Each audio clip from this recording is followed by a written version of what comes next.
They mocked her tattoo until the base commander realized who she really was. The base was alive with activity. Vehicles rumbled across the tarmac, helicopters hovered briefly before lifting off, and soldiers moved with the precision and discipline drilled into them from years of training.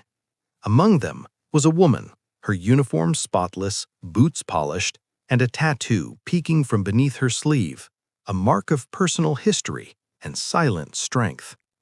At first, no one paid her much attention. She was just another officer on base, another person in the shuffle of routine checks, drills, and missions. But then, the whispers began. A few of the younger soldiers noticed the tattoo, a bold, intricate design etched across her forearm. Some smirked. Others chuckled, thinking it was merely decorative, a meaningless flourish that didn't belong on someone serving in such a serious environment. "Check out the new girl," one said, nudging his friend. "Think that tattoo makes her look tough?" The laughter spread, quiet at first, then louder as more soldiers joined in. "Bet she can't even lift the standard pack without struggling," another mocked. She ignored them. Her eyes scanned the area with calm focus, noting the movements of the troops, the placement of the equipment, the readiness of the base. She had long since learned that mockery often says more about the observer than the observed. Then the commander appeared. Base Commander Briggs, tall, imposing, and respected by everyone, walked through the compound, his presence commanding instant attention. His eyes swept over the soldiers, then rested on her. He noticed the subtle tension, the stifled laughter, the sidewise glances. "Enough," he barked, voice cutting through the chatter. "Why are we wasting time with childish behavior?" The soldiers shifted uneasily, realizing their disrespect had been noticed. One tried to mutter an excuse, but the commander's gaze silenced him instantly. "You there," Commander Briggs said, gesturing toward the woman. "What's your name?" "Lieutenant Harper, sir," she replied, voice steady. Briggs took a step closer, examining her with the kind of scrutiny reserved for soldiers he trusted with life-and-death missions. His eyes fell on the tattoo. "Interesting choice," he said quietly, almost to himself. Then he looked back at the troops. "Do you know who you're mocking?" The soldiers glanced at one another, confusion spreading across their faces. "Sir?" one asked cautiously. Briggs' expression hardened. "Lieutenant Harper is a decorated former Navy SEAL. She's completed multiple classified missions, led teams in hostile environments, and has awards for valor you wouldn't even recognize. That tattoo?" He gestured toward her forearm. "It's not decoration. It's a symbol of sacrifice, dedication, and honor." The laughter died instantly. Some soldiers looked genuinely ashamed. Others shifted uncomfortably, realizing the depth of their ignorance. Harper stood silently, composed, letting the commander speak for her. Briggs continued, "You mock someone based on appearance or assumptions at your own peril. Respect is earned through action, integrity, and commitment, not given lightly. And Lieutenant Harper has earned more respect than most people in this base will ever see in a lifetime."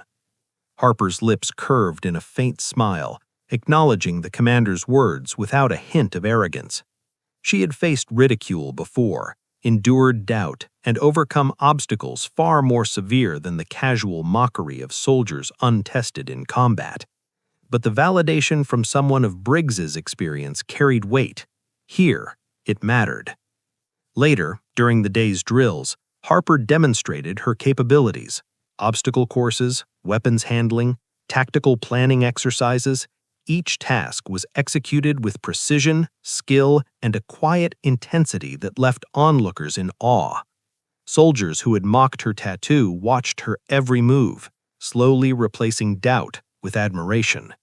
In one exercise, she led a team through a simulated hostage extraction, coordinating movements with strategic foresight, anticipating threats, and adapting to unexpected complications seamlessly.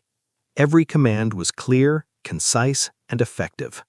The young soldiers realized what they had laughed at, the tattoo, represented decades of experience, personal history, and countless trials survived. During a break, one of the soldiers approached her cautiously. "Lieutenant, I didn't know," he said, avoiding eye contact. "I'm sorry for earlier." Harper nodded slightly. "It's fine. You're here to learn. Understanding comes with time and effort, not mockery." Briggs, observing from a distance, nodded approvingly. "Good response. That's leadership, showing strength without belittling others, commanding respect through competence and calm." The afternoon brought more challenges. Harper continued to impress with her endurance, tactical insight, and mentorship. Each soldier who had mocked her tattoo now found themselves silently following her lead, internalizing lessons not just in skills, but in humility, respect, and observation. As the day ended, the base settled into quiet. Soldiers gathered in groups discussing the lessons learned, whispering about the woman who had changed perceptions with quiet authority and unmatched skill. Harper walked through the compound, her tattoo catching the last rays of sunlight. It wasn't just ink, it was history, a legacy, and a proof that true strength often goes unseen until tested. Commander Briggs approached her once more. "Lieutenant, you've set a standard today that will be remembered, not just for skill, but for character. That's leadership." Harper inclined her head respectfully. "Thank you, sir. I only aim to do my duty." "Duty and honor," Briggs said, voice low and serious.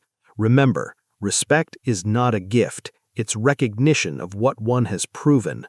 Today, you've proven more than most ever will today." That evening, as the sun dipped below the horizon, Harper sat alone briefly, reflecting. The tattoo on her forearm had witnessed another day of doubt transformed into respect. Mockery had been replaced by acknowledgement, whispers replaced by attentive observation, and the base, once filled with laughter at her expense, now recognized her presence, capability, and authority. In the days that followed, Harper's leadership continued to resonate across the base.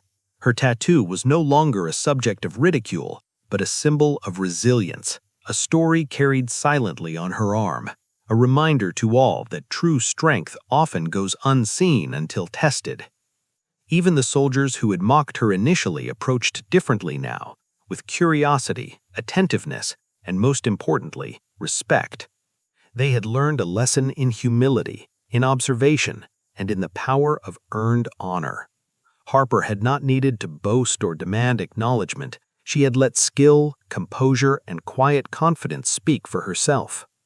Weeks later, a new group of recruits arrived at the base. Whispers about the veteran SEAL with the remarkable tattoo circulated quickly. Stories of skill, leadership, and the Admiral's recognition preceded her.